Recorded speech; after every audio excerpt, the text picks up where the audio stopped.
Yeah, we'll continue to look at that. Once we get the pads on and play against other teams, we'll see. But he's very long and very slippery, so to speak. He's about 230 pounds right now. He's losing a little bit of weight out here on the heat, but he's doing a pretty good job. And it's really, with the defensive line we have in front of them, they're doing a great job of keeping the blockers off of them. So that's very important. It works hand in hand, so those linebackers can flow sideline to sideline without getting guards up on them right now. If you're playing against a team with a fullback, sometimes we'll have to take on a fullback, obviously, but for the most part, our defensive line is doing a good job keeping them off.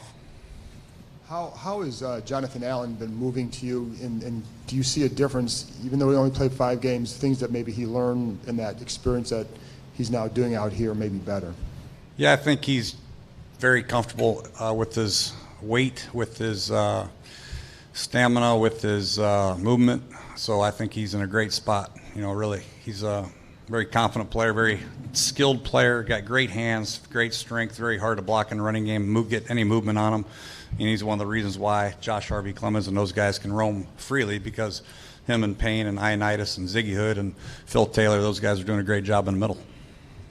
Yesterday we got to see Fabian play some slot with Orlando out. How much did you guys practice him there last year, and what did you make of his first stint there this year? Yeah, we practiced him a little bit last year, try to get him going to back up Kendall, but now that we have Orlando here, Orlando's regulated that role, but we also obviously need somebody else there. Stroman's getting a little bit of it, Danny's getting a little bit of it, Fabian's getting a little bit of it, so we're working different guys in there, and Fabian's one of them.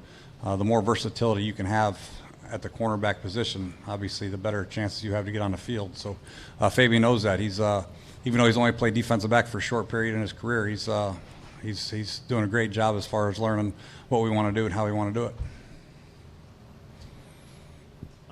Well, there's a lot of talk, obviously, about Josh Doxson, Jordan Reed, but what about Jamison Crowder, Paul Richardson? Just what is their ceiling in your mind, and the type of impact they could have on the offense? Well, those two guys are major contributors to our offense. Paul's our starting Z right now, and that guy's a very important player. And obviously in the passing game, I'm taking the top off without a doubt, but he can run all kinds of routes, and he's just getting.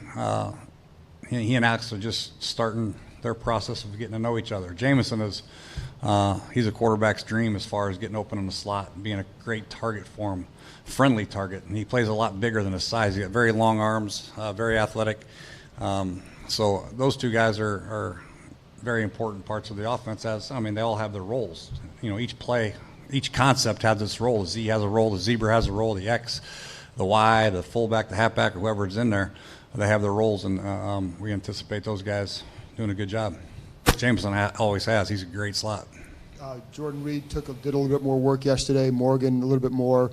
How did they look to you, and Philman, how did they come through that? Very impressed with Morgan. Morgan came out there, did a couple things, ran out there on a screen pass, had great movement. He looks in good shape. I think he feels good with his weight. He might be a few pounds here and there, but I think he'll lose that the more he practices. But he looks great to me. And then Jordan Reed he's in and out of his cuts like he hasn't lost anything. So I think it's just a matter of maintaining his strength and getting stronger and stronger, where he feels absolutely 100% sure he can make cuts to his left, cuts to his right effortlessly without having to worry or think about it. And I think he's well on his way. I think we could probably practice him now full go if we wanted to, but we just want to try to gradually build him up to where we're for sure that he's ready to roll. Coach, is it safe to say Chase Roulier sort of bailed you out in the middle last year, and did anything he did last year surprise you, and what have you seen in terms of his improvement this year? Yeah, I was impressed with Chase last year. You're not sure what you're going to get from a 6th-round draft pick, from Wyoming. When Spencer went down, I think Chase had to fill that void, and he did a great job. He broke his hand there for a little while, missed some time too, but, the center position is one of my biggest issues on this football. I can never have too many centers, because you can't function without one. And Chase came in here, is a very important player for us, and he's learned, and Coach Callahan's done a great job with him, and he's just going to continue to get better. He's only in his 2nd year, very limited playing time, but I think with all these reps that he's getting out here leading up till game day, I think he'll be a solid player for us. Jay, one of my favorite parts of practice is when you put the cap on backwards and roll up the sleeves, drop into zone coverage against some of the receivers. Wondering what the reaction from the guys is to you? Do they talk a little bit of noise? Do they grade you honestly when they're making their cuts? Wonder what the reaction is. They're scared. I just try to give them looks. Really, for the quarterback's ball location, really inside or outside leverage is very important for the ball location. Receivers aren't that worried about me, I don't think. But it's just fun to get out there, get a little exercise, and try to challenge them, talk a little trash. It's my specialty. With DJ, that you'd like to see him in a little bit more of a refined role. Just have you seen that in camp so far? Just in terms of, and what about last year in terms of his communication before the snap? Like, how was his plate overloaded, basically?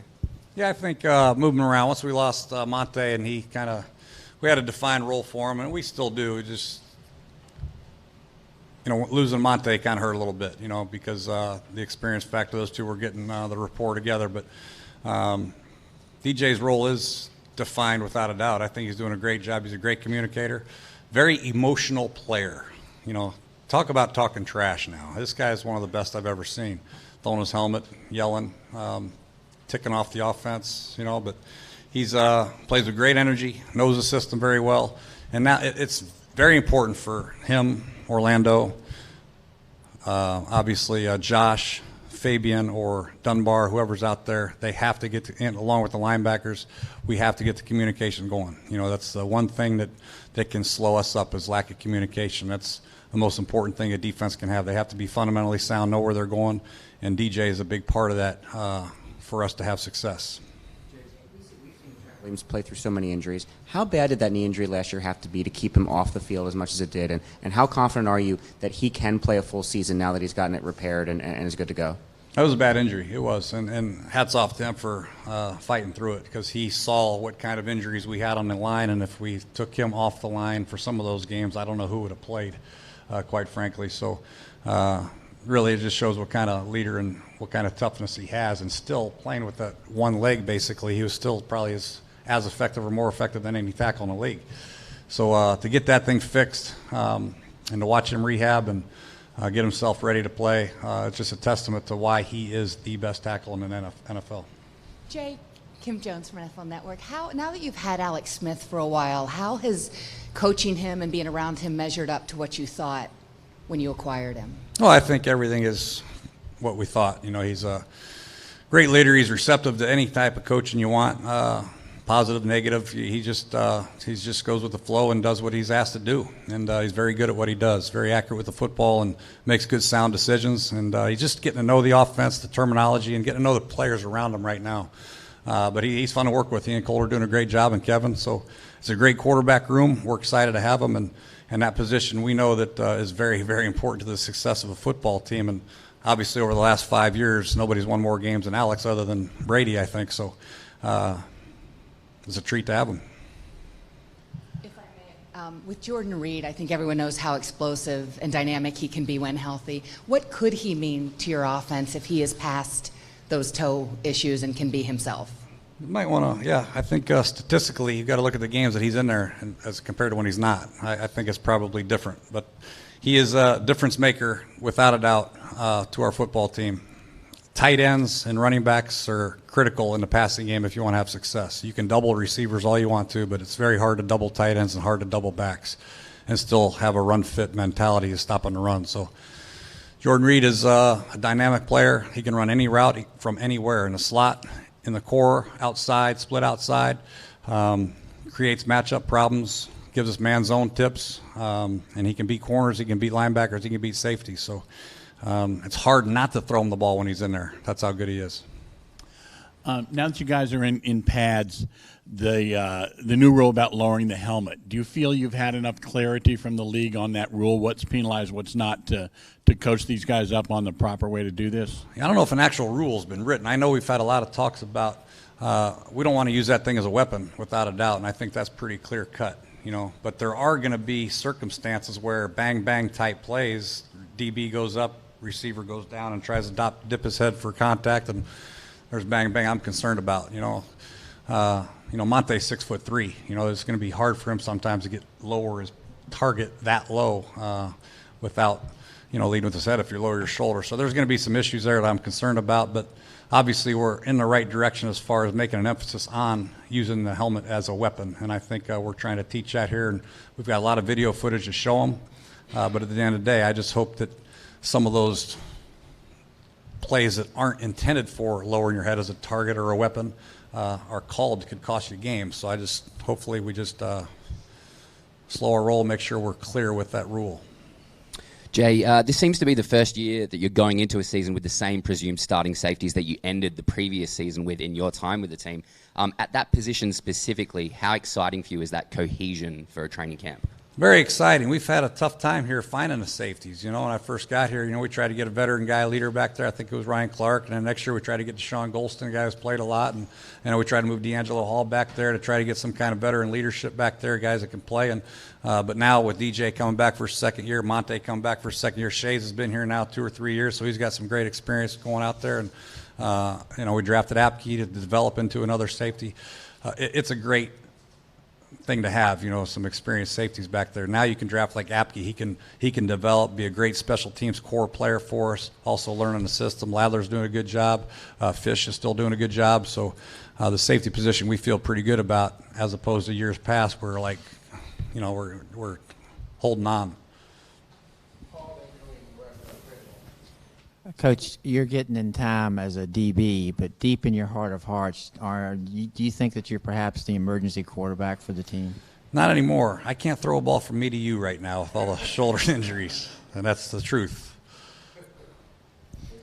Jay, you were talking about Roulier, but how are you developing guys behind him? I saw Tony out there, but I guess, how are you developing that depth at center behind Chase? Yeah, that's what we're trying to do. Tony Bergstrom's a veteran guy who's plays center and guard. I think that backup center has got to be able to play multiple spots, center and both guards. Because if you dress 7 on game day, that guy's got to obviously play both spots. So Tony is a great guy to have because he can do that. Dunn is an undrafted free agent we talked about yesterday. He's one of those guys that's shown up and done some good things. Rainey, he can play center, and we're trying to school him at guard. I know he feels like he's a true center, but it's important for those guys to play both guard spots. So we're working through it and trying to that's a very important position. That guy's going to play a lot, as we learned last year.